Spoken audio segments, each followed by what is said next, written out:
Bienvenidos a Plural, nuestro programa semanal de análisis político, básicamente.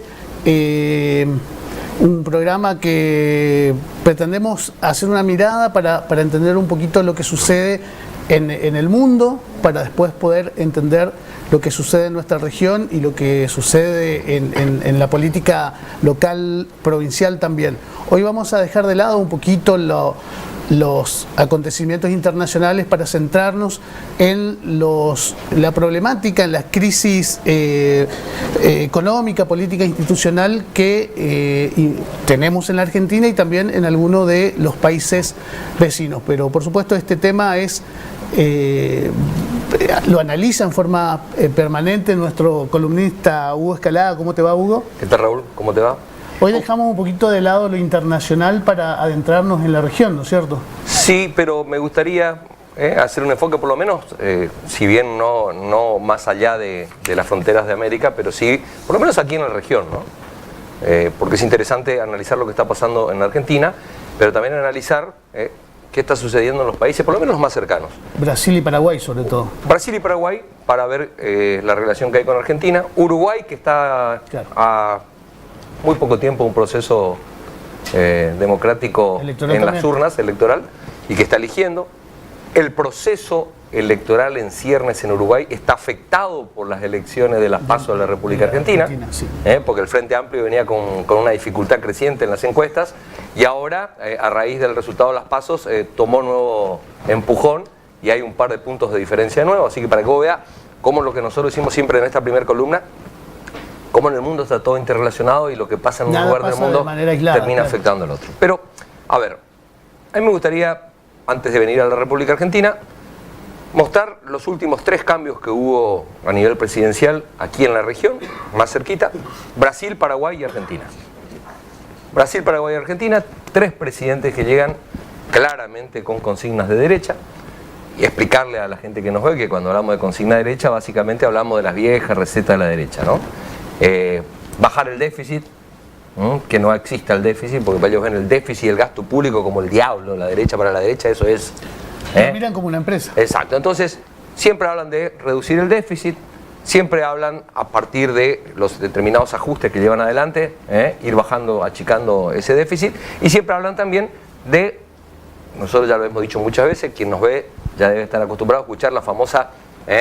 eso que repiten siempre, que hablan de las reformas estructurales. Es una muletilla, siempre que llega a la derecha dice, tenemos que llevar adelante las reformas estructurales. Y lo primero que aparece es la reforma laboral, muy cerca de la... Y las reformas estructurales siempre son reformas que supuestamente sirven para que los países empiecen a entrar en la senda del desarrollo, y nosotros sabemos que quien ha dictado siempre esa reforma estructural ha sido el Fondo Monetario Internacional, y que donde fuere el Fondo Monetario, no solamente en la región, sino en otros lugares del mundo, y baja esas políticas, después terminan habiendo grandes crisis, ya no solamente económicas, sino sociales y políticas. Así que, dicho esto, Paraguay con nuevo presidente, Brasil con nuevo presidente, y Macri, que si bien está terminando su gestión, fue una presidencia diferente, de signo ideológico diferente. Los 3 con consignas de derecha, los 3 con ajustes, los 3 con reformas estructurales, los 3 claramente comprometidos ideológicamente, y los 3 claramente guionados por la Embajada de los Estados Unidos. Veamos qué está aconteciendo. Lo de Argentina es reciente, vamos a dejar para el final. ¿Qué está pasando en Brasil? Arranquemos por el monstruo de la región, por Brasil. Bolsonaro llega al poder, después de un proceso de destitución del anterior presidente, después de una pseudo intervención democrática, que de democrática no tuvo nada, de Temer, que ahora está enfrentando la gran posibilidad de estar preso. Sí. A partir de ahí, la derecha que llega al poder en Brasil es una derecha, yo diría, no una derecha típica, no una derecha marcada desde lo económico, sino una derecha con un sesgo fascistoide, por llamarlo de alguna manera, propiciada, apoyada por sectores de los Estados Unidos, por sectores evangélicos y también por sectores militares. Se supone que un presidente que llega con todo ese combo, enorme respaldo de poder, no tanto popular, pero de poder, bueno, es un presidente fuerte. No es así. En estos días, yo diría hace 3 o 4 días, tomó estado la noticia, que nosotros habíamos adelantado acá en Plural, de que Brasil estaba a las puertas de entrar en recesión. Bueno, técnicamente Brasil ya ha entrado en recesión. Eso es malo para Brasil, pero también es malo para Argentina, porque nosotros tenemos una interrelación con Brasil en donde cuando crece Brasil tenemos más mercado nosotros, y cuando crece Argentina, Brasil también tiene la posibilidad de comerciar con nosotros desde un lugar que los termina ayudando. O sea que, digamos... Se favorecen en el crecimiento, claro. Exactamente. Brasil entra en recesión. No solamente entra en recesión, que es un problema económico, sino que ese problema económico empieza a repercutir en lo político. Anuncia un gran plan, un severo plan de ajuste Bolsonaro, enfrenta una huelga de docentes en más de 173 ciudades, más de 1 millón de docentes salieron a la calle, empiezan a hacerse fuertes de nuevo los movimientos populares, tiene que renunciar el ministro más fuerte que hay en Brasil, que es un ministro, se le llama ministro, pero realmente es el secretario general de la presidencia, que se tuvo que ir por escándalo de corrupción y que era una de las manos derechas de Bolsonaro. Y atención con un dato que pasó, yo diría que no se le dio en realidad, que se le tiene que dar, pero que en Brasil es muy importante. Se fue el presidente del Banco de Desarrollo de Brasil. Sí. Vos me dirás, pero Hugo, que se vaya el presidente del banco. Acá hay que poner atención a esto, ¿por qué? Porque el Banco de Desarrollo en Brasil es la piedra angular del desarrollo brasilero. Históricamente en Brasil las tasas de préstamos son muy altas, de todos los bancos. Eso forma parte de la historia de Brasil. Entonces, pero este banco tiene otro... La creación del Banco de Desarrollo en Brasil fue para justamente poder dar lugar a todos los proyectos de desarrollo que no pueden ir con tasas de las que cobran los bancos en Brasil, porque son tasas permisivas, y de esta manera tienen una entrada. El Banco de Desarrollo empezó dándole créditos a los pequeños emprendedores y terminó dándole crédito a grandes empresas, a Petrobras, a Odebrecht. Hay muchísimas empresas que fueron sostenidas durante mucho tiempo, muchos gigantes brasileños que fueron sostenidos. Bueno, se va el presidente del Banco de Desarrollo hace unos días en desacuerdo con las políticas que está llevando adelante Bolsonaro. Claro. Y esto, en Brasil, el presidente, repito, del Banco de Desarrollo es una figura clave. Se le va a su secretario general de la presidencia, se va este otro hombre. Empiezan a ver ya dentro de los círculos intelectuales de Brasil toda clase de análisis tendientes a mostrar cómo está la estructura de funcionamiento de Brasil y cómo está sufriendo un fuerte sacudón, porque Bolsonaro está sostenido por sectores militares que son nacionales, son fuertemente nacionalistas, que son fuertemente, apostaron siempre al desarrollo de una burguesía propia claro, y de inversiones propias claro. Y de soberanía propia. Y por el otro lado, Bolsonaro tiene un fuerte apoyo de los evangelistas y de toda una movida alrededor de Bolsonaro que es pro-yanqui, ¿no? Que son pro-Trump, pro-Estados Unidos. Y han empezado a entrar en fuertes conflictos. Así que yo diría, problemas económicos en Brasil, ¿sí? Brasil esperaba crecer este año 2,2%. Y nada de eso está pasando. Y ha entrado en recesión. Como siempre, los problemas económicos terminan repercutiendo en la política. Nada de esto, nada de lo que está ocurriendo en Brasil, yo diría, va a pasar desapercibido, porque lo que ha pasado en la República Argentina, y ya lo vamos a analizar al final, ha generado repercusiones en Brasil, y a eso se debe que Bolsonaro ha salido, ya desde antes de las PASOs, a atacar fuertemente al candidato Alberto Fernández, a la fórmula de Fernández, y diciendo cuáles serían las implicancias que podría suceder en Brasil. Pero ya vamos a dejar eso para el final. Nos pasamos al Paraguay. Fíjate lo que pasa con Paraguay. Asume el nuevo presidente, Abdo Benítez. Contarle a la gente que Paraguay ha tenido siempre problemas de gobernabilidad. En Paraguay vos necesitas tener un gobierno muy fuerte, históricamente, desde que murió la democracia en Paraguay. Sí. Los problemas de gobernabilidad no son problemas menores, no pasan desapercibidos. Fíjate que Abdo Benítez, del Partido Colorado, termina siendo presidente por menos de 4 puntos de diferencia con su seguidor, 3,7 puntos. O sea que ya asume, yo diría, con una debilidad estructural. Y en estos días se publicó el escándalo del acuerdo que habían hecho con Brasil. El acuerdo secreto con Brasil. Exacto, a través de la energía de Itaipú, que no solamente tomó estado público, no solamente generó en Paraguay una oleada de indignación, sino que hoy, ahora, en este preciso momento, mientras estamos hablando, está reunida la Cámara de Diputados de Paraguay para analizar y para ver si juntan los votos para llevar a juicio político al presidente. Fíjate lo que te estamos diciendo. Que la semana pasada parecía que había logrado calmar con el pedido de disculpas. Bueno, pero entonces, ese es el proceso que está viviendo Paraguay. Paraguay, que si vos leías a la mayoría de los analistas económicos y políticos, decían que Paraguay era el país que más iba a crecer en la región. Que mejor estaba posicionado. Se hablaba de loas de Paraguay. Era casi una invitación a ir a invertir a Paraguay. Bueno, no solamente está pasando esto, sino que la economía de Paraguay ha entrado en un fuerte estancamiento. Los presupuestos de los ministerios no se están desarrollando tal cual habían sido previstos, están enfrentando muchas trabas. El expresidente Cartes ya salió a hablar y a intervenir nuevamente. Entonces, digamos, al igual que Brasil, una situación problemática desde lo económico, pero también problemático de lo institucional. ¿Sí? Con incidencia en lo político y en lo institucional. Exacto. Y nos venimos a la República Argentina, donde las PASO han puesto claramente, sobre superficie, han desocultado, como es el término del Pato que utiliza siempre, la realidad de lo que estaba pasando en la Argentina. Una construcción, una fuerte construcción de relato, si bien no era el relato kirchnerista, era una fuerte construcción de relato haciéndole creer a la gente que el país ya estaba despegando, de que las empresas estaban mejorando, que la cotización en bolsa el viernes antes de las elecciones, bueno, y todo ese panorama económico que estaba atado, yo diría ni siquiera con alambre, con piolines, un dólar que venía lastrado para que no muestre su cotización real. Bueno, las elecciones de las PASO han desocultado eso y hoy tenemos una realidad muy pero muy diferente. Pareciera ser que la realidad de la Argentina era una antes de las PASO y fue otra después. Es la misma realidad, nada más que la anterior estaba encorsetada y a la otra se le soltó el hilito. Exactamente. Así que ese panorama que estamos viendo es un panorama, fíjate vos, de nuestros vecinos.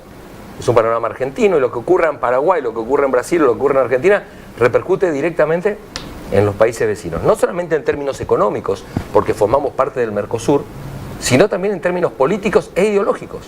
Como también va a repercutir, como dijimos recién, en Uruguay, que tiene elecciones este año, y que si bien Uruguay no tiene un gobierno de centro-derecha, si bien es así, las PASO a favor de la fórmula Fernández le han dado un fuerte empujón al Frente Amplio para retener la presidencia. Así que, como verás, todo está relacionado. ¿Nos venimos a la República Argentina ahora sí? Bueno, nuevo ministro de Economía, como yo diría algo prácticamente común ya en la administración de Macri, mostrando que independientemente de las medidas que toman son CEOs y que no hay quien piense políticamente. Si vos sabés que vas a cambiar un ministro de Economía porque el proceso político necesita de alguna manera un fusible que salte, esperás que asuma el nuevo ministro de Economía y anuncie las medidas. No, hicieron todo al revés. Anunciaron el paquete de medidas la semana pasada, claro, y después cuando todavía tenían un ministro desgastado que se estaba yendo, con lo cual esas medidas no le daban ningún rédito a Duhovne. Claro. Y ahora cuando asume el nuevo ministro de Economía, que todo el mundo estaba esperando que baje con un batallón de medidas. Ya estaban anunciadas. Las medidas estaban anunciadas y entonces pareció un tibio comienzo de la CUNSA que no tenía ninguna medida fuerte como para poner arriba de la mesa y como para respaldar su llegada al Ministerio de Economía. Los mercados que, como le habla siempre Macri, le habla a toda su gente, son especulativos. Yo ya lo he dicho 1000 veces aquí, lo voy a seguir repitiendo. Cuando usted escucha que hablan de mercados, están hablando de los bancos, están hablando de los grandes financistas internacionales que son los que prestan plata, sacan plata, traen la plata al país, la sacan, invierten en inversiones especulativas, generan crisis yendo y viniendo constantemente. Esos son los famosos mercados, que no son mercados productivos, claro, son mercados especulativos. Bueno, esa apuesta constante a los mercados es una apuesta constante a la especulación. Y cuando se trata de especulación, estos mercados siempre están preocupados por ver qué es lo que está pasando en la política. Porque hay un famoso dicho dentro del mercado financiero y es que la plata tiene miedo. Yo no sé bien la traducción en inglés, pero el dicho es la plata tiene miedo, que es una manera de decir que cuando hay problemas, las inversiones disparan, o por lo menos la plata que está en especulación financiera se va a otro lado. Porque tienen miedo de perder lo que han ganado. Claro. Desde mi punto de vista, estos sacudones que estamos viendo ahora en la economía, no solamente la disparada al dólar, no solamente el riesgo país muy elevado, sino la economía totalmente paralizada, obedece a factores anteriores a la elección de nuestra economía, que nosotros veníamos diciendo acá que estaba atravesando serios problemas, y obedece a un nuevo problema. Sobre los problemas económicos que nosotros teníamos, con tasas elevadísimas que han lastrado la producción, y las pymes generando desempleo todos los días, frente a esos problemas de la economía real, se le suma ahora el problema de que todos estos mercados a los cuales le habla Macri, que son mercados especulativos, ya le prestaron la plata a la Argentina. Una vez que prestaste la plata, vos querés hablar con el que te va a devolver. Y pareciera ser que el que va a tener que devolver la plata a jugar por lo que señalaron las PASO no va a ser Macri, sino va a ser Fernández. Con lo cual se le genera un enorme vacío de poder, no solamente al presidente, sino a todo su equipo económico, que no importa las medidas que bajen, encuentran en el correlato enfrente a alguien que no quiere dialogar con ellos. Porque esto se da en la vida particular. En la vida particular, si yo vengo y te digo, mira, Raúl, yo te voy a prestar plata, ¿sí? Vos estás necesitando plata, yo te voy a prestar plata, quédate tranquilo que yo te voy a prestar plata. ¿Cuándo me devolves? Yo me decís, mira, Hugo, la plata no te la voy a devolver yo, te la va a devolver mi hermano, que es el que se va a hacer cargo del crédito. Bueno, yo una vez que te presté la plata y que vos ya tenés la plata, quiero empezar a hablar con tu hermano, que es el que me va a devolver. Ya no necesito seguir hablando con vos. Yo ya perdí poder. Está claro, con esos mercados especulativos sobre todo. Nadie duda que el presidente sigue siendo el presidente hasta el último día de mandato, pero también es cierto que estos mercados especulativos sobre los que Macri fundó y sostuvo su gestión, porque Macri gobernó tomando deuda. Macri fue tratando de cerrar todos los agujeros que tenía la economía tomando deuda, no generando activos, sino tomando deuda. Entonces, quienes le prestaron a la República Argentina, no solamente el Fondo Monetario Internacional, sino todo el resto, exactamente, todo el resto de entidades privadas que les prestaron, quieren saber quién les va a devolver. Y es normal que no quieran hablar más con un equipo que, por lo menos a jugar, no solamente por el resultado de las PASO, sino por las encuestas que se hicieron días después de las PASO, todo marca que de no mediar una hecatombe política en la República Argentina, Macri no va a seguir gobernando. Entonces, repito, se suman los problemas estructurales de la economía, ¿sí?, con los problemas que tienen que ver con la especulación, con los problemas que tienen que ver con la elevada deuda que tiene la República Argentina y con los problemas de cobrabilidad, por inventar un término, claro, que están viendo. Porque esa cifra que la gente ve en las pantallas y que se denomina riesgo país no tiene nada que ver con la economía real de la Argentina. Riesgo país es la posibilidad de que quien es un deudor pague o no sus compromisos. Cuanto más lejana está la posibilidad de que hagas frente a tu compromiso de deuda, más asume tu riesgo. Claro. Entonces, el riesgo país en el mundo entero, cuando pasa arriba de los 700, 800 puntos, ya es una alarma, claro. Es una gran alarma y automáticamente cuando un país, un acreedor, pasa los 700, 800 puntos, ya no se le presta más, no solamente porque tiene bajas posibilidades de devolver, sino porque las tasas a las que habría que prestarle no las va a poder hacer frente, son elevadísimas. Claro. Entonces, todo eso se ha hecho, yo diría, una especie de argamasa, un combo, una tormenta perfecta, como prefieren llamarlos algunos, y no hay medida, ni medida como el paquete que anunció el presidente la semana pasada, que muchos hablan de que es un parche y que lo tenía que haber hecho antes, ni medidas como cambiar gente del gabinete, ¿sí?, ni siquiera pedirle a Fernández que salga a decir determinadas cosas, porque son todas, yo diría, curitas para la situación. Todo este esquema financiero internacional está esperando que asuma el nuevo presidente para sentarse a hablar con el nuevo presidente y para ver cómo se sigue para adelante. Si Argentina va a refinanciar, yo no soy de hablar de reestructuración de deuda porque a Argentina no le sirve reestructurar su deuda. Argentina tiene que refinanciarla. Una cosa es reestructurar y otra es refinanciar, y se está dando como si fuesen sinónimos y no son sinónimos. Argentina no puede hacer frente a los vencimientos y entonces necesita una refinanciación. No es nada que ver con una reestructuración. Entonces, todo esto está ahora puesto en duda y claramente estas medidas que se están llevando adelante no alcanzan. No alcanzan las medidas desde el oficialismo, pero tampoco de la oposición. La semana pasada decías que no íbamos a llegar a octubre, que ver a octubre, digamos, sin que pase algo estaba muy lejos y, bueno, de alguna manera decías que hasta el viernes había un plazo como para presentar medidas en serio, mostrar un camino en serio, y esto no pasó. Esto no pasó, las medidas, repito, que se han presentado son un parche. O fíjate que este parche no solamente no alivia a la gente que está pasando por grandes problemas, sino que genera otros grandes problemas. Ya los gobernadores han pedido una reunión con el presidente, creo que no sé si la reunión era hoy o en estos días, el miércoles, mañana, justamente por la pérdida que van a tener las provincias producto del paquete impositivo que redujo el presidente de la Nación. O sea, yo bajo los impuestos, pero el plato las pagan las provincias. Las provincias, claro, es dinero de las provincias. Esto también tengo que decirlo, para ser absolutamente sincero, era esperable. O sea, nosotros vivimos en un país, si bien hay un esquema federal de gobierno en donde los gobernadores últimamente, y esto yo lo veo y lo apruebo, han tomado mayor independencia para actuar, para decidir, en donde las provincias, de alguna manera, los gobernadores han empezado a broquelarse frente a decisiones de la nación, también tienen que entender los gobernadores que cualquier problema de la nación repercute en las provincias. Es imposible que eso no ocurra. Le va mal a la nación, termina repercutiendo en las provincias. Esto es así. Entonces, Si bien para algunos gobernadores, en otras épocas de vacas gordas, los acuerdos que se celebraban con el gobierno nacional, producto de la necesidad del gobierno nacional de tener votos en el Congreso, eran favorables, y muchos gobernadores obtuvieron obras, obtuvieron beneficios para sus provincias, producto de esa negociación, se terminó esa negociación, la Nación ahora... Sí, el escenario es totalmente... La Nación ahora ha entrado a otra etapa en donde, lejos de darle a los gobernadores para obtener votos en el Congreso, empieza a quitarles porque ya no tiene de dónde sacar. Y todo muestra de que este panorama no va a cambiar de acá a octubre, de que es imposible que esto cambie, no hay manera, no hay expectativas. En economía las expectativas son fundamentales, las expectativas son las que hacen que si vos tenés algo de plata en el bolsillo y crees que la cosa va a andar bien, salgas a gastar, y por el contrario, si vos tenés algo de plata en el bolsillo y ves que la cosa está mal, la guardás.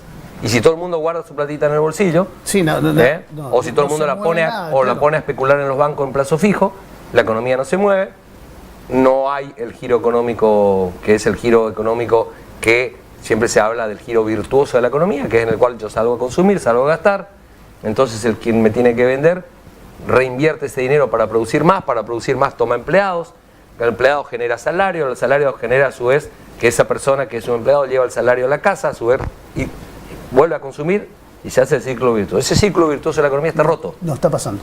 Y no hay ninguna de las medidas que haya llevado adelante el presidente en este último paquete, que si bien son medidas para propender al consumo, que puede hacer que ese giro se convierta en virtuoso, porque las expectativas de quienes nos prestaron el dinero fuera del país, de los mercados a los que le llaman, de los agentes económicos e internos, de las pequeñas y medianas empresas y del campo, que lejos de estar liquidando los dólares de exportaciones, lo están dejando fuera.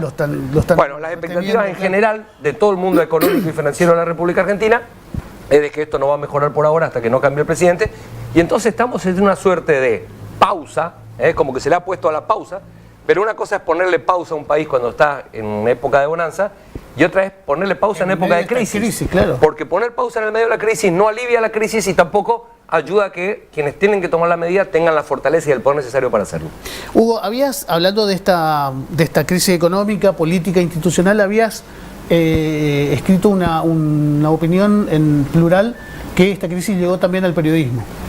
Claramente esta crisis llegó al periodismo porque los periodistas son los que comunican, son los que se han encargado, yo diría, a lo largo de la historia y sobre todo ahora en estos últimos tiempos de redes sociales, en estos tiempos de que hay mayor cantidad de medios de comunicación, pero la gente está más desinformada que nunca. Entonces la gente, ¿a qué apela, Raúl? Esto es una cuestión obvia. Cuando vos tenés exceso de información, lo que apelás es a alguien que te la analice. Primero buscás la información, pero cuando la información es mucha y es contradictoria, la gente pone a alguien que le explique qué es lo que está pasando. Con lo cual, el rol de los periodistas y de los analistas se vuelve mucho más definitivo en la formación de la opinión pública.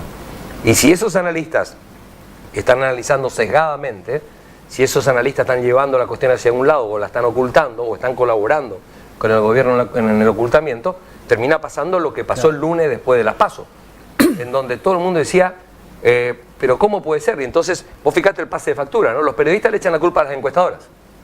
No, nosotros hacíamos el análisis sobre las encuestadoras. Los datos que estaban, claro. Son las encuestadoras las que fallaron. Las encuestadoras dicen, no somos nosotros los que estamos fallando. Lo que pasa es que la gente no nos está diciendo la verdad últimamente, porque no podemos hacer las encuestas como hacíamos antes, que era cara a cara, sino que las hacemos telefónicas y mucha gente no contesta la verdad, ¿sí? El gobierno, a su vez, claramente, porque fue lo primero que atinó a salir a hacer Macri, le echó la culpa que la gente había votado mal. O sea que todos se van pasando la culpa y pareciera ser que nadie tiene responsabilidad. Sin embargo, han habido comunicadores, han habido analistas y han habido políticos que incluso antes de que Macri llegue al poder, adelantaron que muy claramente esto que está ocurriendo hoy podría ocurrir por la gente que conformaba el mejor equipo de los 50 años, que eran CEOs, que eran gente que venía del mundo financiero, las medidas que Macri había anticipado que iba a tomar, este proceso de toma de deuda, digamos, era un combo perfecto que, en definitiva, podía terminar donde terminó. Bueno, ahora llega el momento de la autocrítica, ¿no? Claro. El presidente tendrá que hacer su autocrítica, el equipo económico, a pesar de que el presidente le mandó a hacer una autocrítica a los que ganaron, a lo histórico, ¿no? Hay antecedentes. No pidió, sí. Bueno, y yo creo que el periodismo, o por lo menos algunos comunicadores, y más que comunicadores, le quiero poner énfasis sobre todo en los grandes medios, en las corporaciones mediáticas de la República Argentina, que son un gran pulpo, también tienen que hacer su autocrítica porque han inducido a la gente durante muchísimo tiempo, durante todos estos años, a tomar decisiones en base a la información que ellos analizaban y bajaban.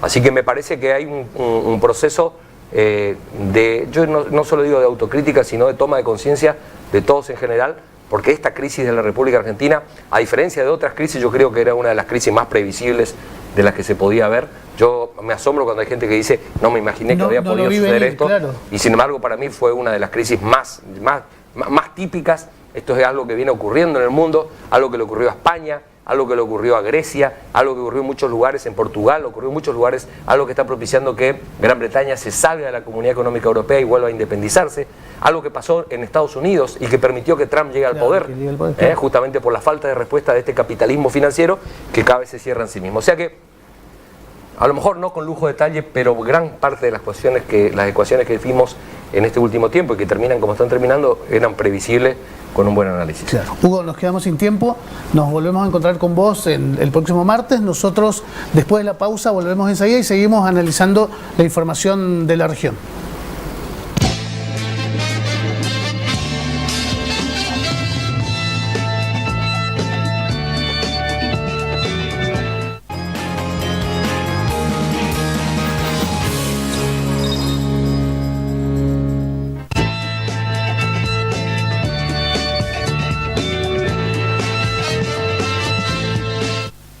Bueno, segundo bloque de Plural. En este bloque voy a estar solo, está ausente nuestro columnista, está César Pesini, que se reincorpora, supongo, el próximo fin de semana, el próximo martes, si se mejora de salud.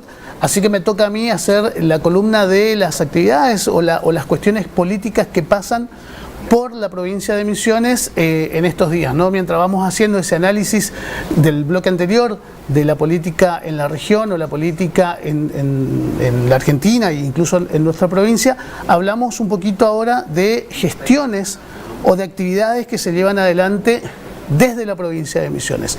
Y para rescatar la mirada que tiene el gobernador Pasalacqua, tomamos también que esta semana hubo visitas, estuvo presente el gobernador de Entre Ríos, el gobernador Bordet, y tuvo un discurso muy similar o muy parecido a lo que suele plantear la provincia de Misiones con respecto al federalismo, con respecto a los reclamos que tiene la provincia, las provincias, frente al gobierno nacional. En ese sentido, los dos de alguna manera van ratificando y van reafirmando que las provincias tienen que ser escuchadas, tienen que ser tenidas en cuenta, y lo podemos ver, por ejemplo, en alguno de los tweets que fueron los Twitter que anunció tanto el gobernador de Misiones como el gobernador Bordet, donde uno de ellos sostiene, ahí podemos ver, que dice Pasalacqua que con el gobernador Bordet se comparte la visión de un país en donde las provincias, desde las potencialidades de las provincias, sin renunciar a esas potencialidades de las provincias, aportan al crecimiento de la nación. Hace una referencia a Artigas y Andresito, frente justamente al monumento de Andresito, para bueno, ahí vemos el otro Twitter del gobernador de Entre Ríos, de Gustavo Bordet, que también de alguna manera sostiene el discurso del gobernador Pasalacqua. Bueno, dice: en la costanera de Posadas, la enorme escultura en homenaje a Andresito Guacurarí, uno de los primeros caudillos federales de las Provincias Unidas del Río de la Plata en la historia argentina. Los gobernadores insistieron en las reuniones que tuvieron en Misiones, sobre todo Bordet vino para participar del lanzamiento de la Feria Forestal, una feria forestal que es de suma importancia en la región. Misiones, Corrientes, Entre Ríos, la forestación es parte de la actividad económica, así que el gobernador Bordet participó de ese lanzamiento. Dice Bordet en otro de los tuits, para reafirmar esto que estoy comentando, que se firmó con Pasalacqua también un convenio de cooperación y promoción institucional entre las dos provincias, Misiones y Entre Ríos, para el intercambio de experiencias de gestión en el área de turismo, como es el corredor de naturaleza del litoral, que se está potenciando con las otras provincias que integran la región del litoral, el circuito artiguista y el termal, entre otros, donde Misiones participa de este circuito con las termas de Oberá. Son algunos de los tweets. Yo había tomado otro. Bueno, básicamente ahí hace un análisis, hace una introducción de lo que es el turismo, uno de los ejes de desarrollo que las provincias pretenden llevar adelante, y vamos a entrar o vamos a dar datos relacionados al movimiento, a la actividad turística de este fin de semana largo, que también, por suerte, termina impactando de manera muy positiva en la provincia de Misiones. En el país se movilizó casi 2 millones de turistas este fin de semana largo. Cerca de 2 millones de turistas se movilizaron, 1.960.000 turistas, y excursionistas. Digamos, excursionistas son los familiares que visitan a sus familias en ciudades cercanas, que también producen gasto en combustible, en comida, pero por ahí no utilizan lo que es el sistema de alojamiento, entonces no son considerados turistas. El gasto diario en la República Argentina, estos son promedios nacionales, alcanzó a 1.434 pesos por personas, con una estadía media de 2,3.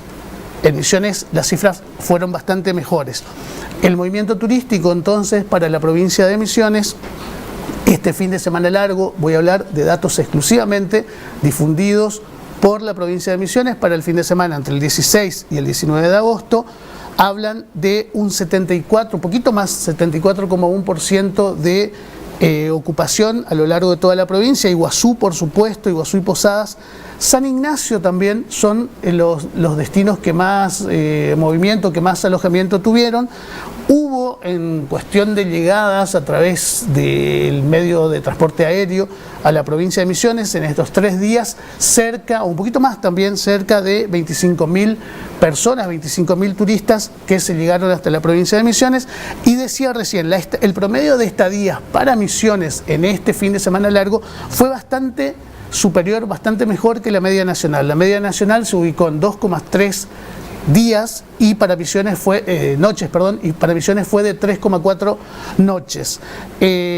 Hubo más de 71.000 alojamientos vendidos a lo largo de toda la provincia en estos 3 días, y el gasto por turista también registra un poquito más que lo que fue la media nacional.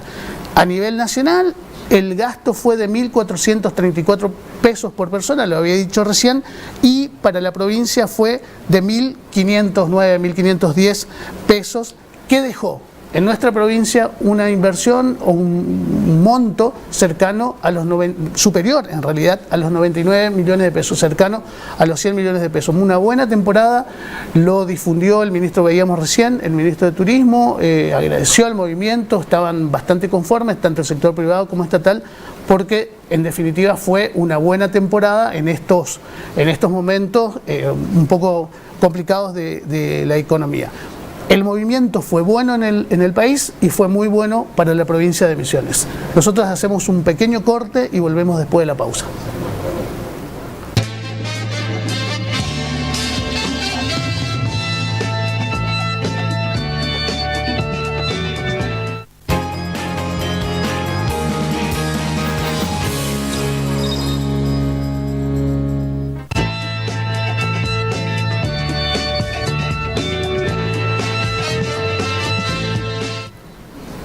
Tercer bloque de Plural, hoy un poquito distinto el programa por la ausencia de algunos de nuestros compañeros de trabajo, pero en este tercer bloque vamos a hacer una introducción a los temas políticos de la semana en nuestra provincia. Vamos a hablar, solemos hacer al revés, vamos a hablar de la cuestión provincial.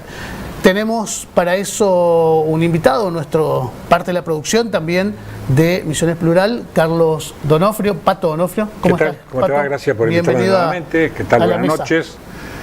Y aquí estoy. Hice un resumen, Pato. Sí. Hice en realidad unas ideas de lo que planteó esta semana el gobernador Pasalacua en distintas entrevistas que tuvo con los medios provinciales. Una de las cosas que dijo es que el voto, las elecciones, acomodó el panorama político en la provincia, hablando en general de las elecciones, y con respecto a las medidas que anunció el presidente Macri, plantea una serie de puntos que los tengo acá, que te los quiero decir como para hacer un análisis de lo que implica esto. Una de las cosas que dijo el gobernador es que no es justo que las provincias paguen los errores de la nación, dijo que no está de acuerdo con las medidas anunciadas por el presidente la semana pasada, donde se impulsan paliativos económicos que van en contra de las finanzas provinciales, que esto afecta a la provincia de Misiones, y dijo también que las provincias hicieron las cosas bien, por eso de alguna manera no era justo que paguen el pato. El gobernador de Entre Ríos, que también estuvo estos días, dijo algo similar, hizo declaraciones también políticas en la provincia y habló de que el 58% del costo fiscal de esas medidas que anunció el presidente Macri las van a pagar las provincias, que recaen sobre las finanzas provinciales y que esas cosas no se dicen. ¿Qué análisis haces de todo este gran combo de las declaraciones de los gobernadores? De los dos, en realidad. La de Pasalacqua tiene dos abordajes. Lo que me dijiste primero, de que el pronunciamiento popular acomodó en la provincia, eso lo dejamos para después. Bueno. Porque generalmente para hablar de política hay que hablar primero de economía. Claro. Y lo segundo es, él se está resistiendo, como casi todos los gobernadores, a las medidas que anunció la Casa Rosada, que son parches que vienen del sistema impositivo, que pone plata en el bolsillo de la gente ante la emergencia después de las elecciones, pero ese dinero sale de las arcas provinciales. Claro. Pero vamos a volver a esto. Lo que precisamente lo que me dijiste del gobernador de Entre Ríos viene muy bien. Nosotros en la página Misiones Plural y en este programa del año pasado con Hugo Cabaltito venimos marcando que en el sistema capitalista en la Argentina hay tres contradicciones y hay que determinar cuál es la fundamental. La primera contradicción es la capital-trabajo. ¿Qué quiere decir contradicción? Es decir, que hay generación de ingresos. ¿Quién se lleva los recursos que se generan, la riqueza? ¿El capital o el trabajo? La otra contradicción es norte-sur. Es decir, en el mundo, el lugar que ocupa la Argentina. Claro. Normalmente, hasta el golpe de 1976 y después hasta el 2001, donde se sincera los cambios estructurales en la Argentina, que empezaron en el 76, las grandes discusiones eran en torno a cuál de las dos era la contradicción que había que atender. Sí, la de capital-trabajo, que soluciona todo distribuyendo, peleando por el ingreso, o la del norte-sur, que es ideológica y que reclama la independencia del imperio. Eso fue un debate generalizado hasta el 76. En el 76 hay un cambio estructural muy grande en el sistema de acumulación en la Argentina que después se reproduce en lo político. Sí. Cuando vos tenías un país con industria, la contradicción capital-trabajo se daba en la fábrica. ¿Cómo se expresa en la política eso? En el movimiento peronista, que es la alianza de sectores y clases sociales en función de apropiarse de la renta que se produce al interior de la fábrica. La otra contradicción es, ¿se puede pelear la distribución de la renta mientras vos sos un país dependiente? Bueno, esas discusiones desde 1976 y después eso se expresa en el 2001. Como en 1976 vino una dictadura cívico que utilizó a los militares, yo invierto allí. Claro, no cívico-militar. Cívico. Para cívico-militar, perdón. Destruir precisamente las bases de acumulación, que es las bases materiales que después se reproduce lo político. Para destruir esas bases materiales y volver a 1880.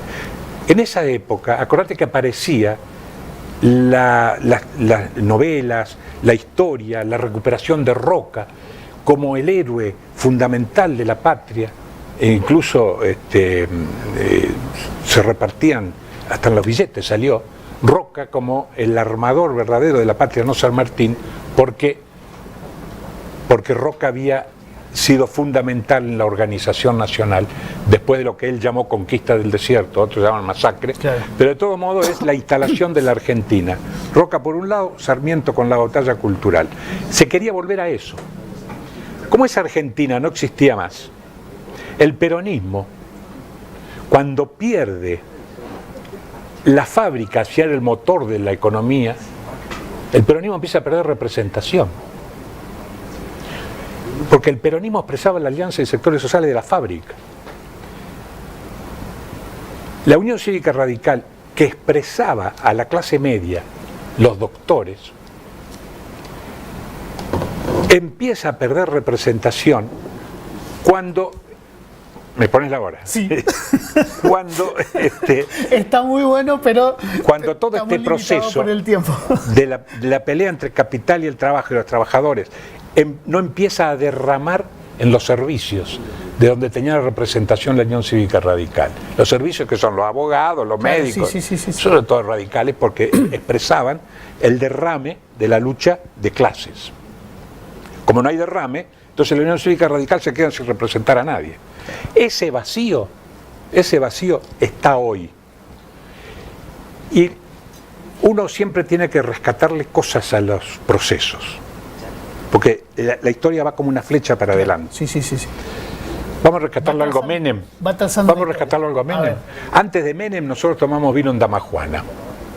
Menem abrió la instalación de industria del vino y los vinos argentinos son los mejores del mundo. Una herencia de Menem. Claro. Es el vinito del fin de semana. Es el vinito. ¿Cuál es la mejor herencia de Macri?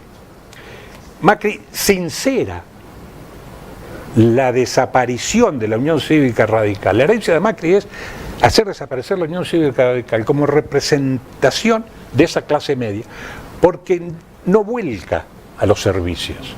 Se van empobreciendo, se van proletarizando. Pero como en 1976 había sido destruida la fábrica, aparecen las nuevas formas de expresión que son los excluidos, y son a los que el Papa Francisco los viene armando desde hace 30 años. Por eso se enfrentó a todos los gobiernos de 1983, porque él venía trabajando desde abajo la conformación de una nueva expresión política que son los movimientos sociales. Los movimientos sociales. Los movimientos sociales no llevan la contradicción a la fábrica, porque son desocupados. Tienen la contradicción patronal. ¿Con quién discute Grabois? Con Stanley. Claro. ¿Y cómo discute un sindicalista? Mi amigo Aníbal Velázquez me enseñó que el sindicalista tiene que pedir 100 para que el patrón le ofrezca 30 y él pelear para llegar a 50. 50, exactamente. Un paso atrás, dos adelante. Bueno, esa es la relación que tienen los movimientos sociales, que tienen como patrón en relación al gobierno de Macri, que es el que pone la plata. Claro. A la CCC, al movimiento Evita, por más que después se hagan los revolucionarios, el patrón es allá. El Estado. Es el Estado. Aparece en este proceso una contradicción que había quedado oculta en el proceso histórico argentino, que es la contradicción nación-provincia. Fíjate a dónde llego yo, desde ahí, a rescatar lo que dice Pasalacqua y a lo que dice Bordet. Bordet, que vaya a llorar al baño. ¿Por qué te digo? Porque Bordet es puro pico, que la reivindicación del federalismo, que la reivindicación de los gobernadores. ¿Pero qué hizo Bordet? Se colgó de la boleta de Alberto Fernández. Es decir, Bordet perdió autonomía en la toma de decisiones porque está colgado de la boleta de Alberto Fernández. Alberto Fernández le va a decir, los diputados son estos, vos tenés que hacer esto, levantá la mano acá. Entonces, ¿qué me viene a hablar Bordet de federalismo? Esa decisión de ir con la boleta lo anula. Ahí anula la fuerza de expresión autónoma que tiene la provincia. Su provincia en este caso. La provincia de Entre Ríos, pero que no pierde Misiones. ¿Por ir con boleta corta? Y ahí vengo a lo que dice Pasalacqua, que tiene el sustento de luchar desde la autonomía de la provincia en esta contradicción que se ha vuelto fundamental ahora que es nación-provincia. Lo mismo hizo el de Santiago del Estero, pero el de Santiago del Estero, que va con boleta corta y también tiene una boleta colgada de Cristina, la boleta corta le ganó 2-1 la boleta de Cristina en Santiago del Estero. En consecuencia, los reclamos de Paz al Agua están inscriptos en esa contradicción, pero profundamente debilitados, porque el resultado electoral del 11 de agosto no fue bueno para la renovación. Es decir, no era el esperado, cuando plantea la renovación, la contradicción fundamental es provincia-nación, la polarización entre los dos modelos de acumulación, no es de acumulación, dos modelos de distribución. Sí. Es el mismo modelo, con dos modelos de distribución, con dos formas. Exactamente, la diferencia, por eso es lo que rescato lo que decía Escalada en el primer bloque, y miro para allá porque lo veo sentado ahí. No hay choque de modelos. ¿De qué vivía el kirchnerismo? ¿De la soja? ¿De la minería? Del petróleo. Pero distribuía. Como creaba un mercado interno, generó condiciones para que funcionen las pymes. ¿De qué vive Macri? Del petróleo, de la soja, de la minería. Es decir, el modelo de acumulación abajo es el mismo. No se expresa, pero en la pelea por la distribución del ingreso. Claro. Y en esa pelea vos caes entre gobiernos populistas y gobiernos conservadores y vas del gobierno conservador que ajusta con un péndulo hacia el otro lado, un gobierno popular que distribuye. Este se agota porque se le acaban los recursos y se queda sin dólares, y este, de tanto pedir prestado y de achicar el mercado, como no tiene dólares porque destruye la producción, también te queda con el mercado externo y se queda sin Pato, dólares. tenemos poco tiempo. Bueno, tenemos que ir cerrando con respecto a lo de... Bueno, esto es el contexto en el que Paz al Agua dice esto, y que pero yo vuelvo a lo que dice, a la situación, ¿no? Sí. El 11 de agosto dejó a una Argentina en una crisis institucional que no tenemos conciencia de la gravedad institucional que puede salvarla la política. La política, que es diálogo, consenso, pero cuando vos te sentás en una mesa a dialogar, tenés que estar dispuesto a escuchar y ceder. Porque si no, no vas a dialogar, si no vas a imponer. Y hoy la CUNSA repite al Macri malo del... La Asunción de hoy reafirmó el discurso. Reafirma el discurso, porque dice: la responsabilidad de mantener la certidumbre y el equilibrio es de la oposición. Es decir, que asume ese Macri malo del post, esa conferencia horrible del lunes 12, donde tenía a Pichetto que decía está en funciones, es decir, faltaba que diga está en sus cabales, ¿viste? Bueno, pero la CUNSA repite eso, a pesar de que llama el diálogo, pero sí que acá hay fenómenos que no aparecen todavía en la cuando supervisión. Responsabiliza a la gente por cómo votó. También responsabiliza a la gente cómo votó, porque dice la incertidumbre cambiaria puede venir porque ganó. ¿Cómo se le ocurre a Alberto Fernández ganar por 17 puntos? Claro. Esto es desestabilizador, claro, desestabilizador para esto, ¿no? Pero de todos modos no hay, y el que lo marca bien es siempre lo marca en el extremo. Le voy a pedir aquí algo que dijo Nicolás del Caño. Cuando se dispara el dólar, el caos generalmente beneficia al poder. Entonces sale Alberto Fernández y dice: el dólar a 60 está bien, el dólar a 60 está bien, para llevar tranquilidad a los mercados. Es lo que estaba diciendo la gente de Macri. Claro. ¿Quién sale a observarlo? Nicolás del Caño. ¿Qué dice del Caño? Es razonable, decía Alberto Fernández. Es razonable, sí, para la sociedad rural, le dice del Caño. Pero no es razonable para los salarios. Claro. No es razonable para todo el resto de la para todo el resto. Claro. Es decir que, bueno, acá llegamos, se nos fue el tiempo, pero lo que yo quería marcar a partir de este disparador que me dijiste es que lo que está en sobre el escenario, la contradicción fundamental que tiene que resolver el próximo gobierno es nación-provincia. Pero si Alberto Fernández va a repetir, como lo hizo Bordet, quedarse en el discurso del federalismo, vamos a terminar otra vez con esta experiencia y otra vez con el péndulo. Cortito, lo último. ¿Crees que hay posibilidades que vuelva a repetir este esquema que viene roto entre nación-provincia? ¿Un eventual gobierno de Fernández?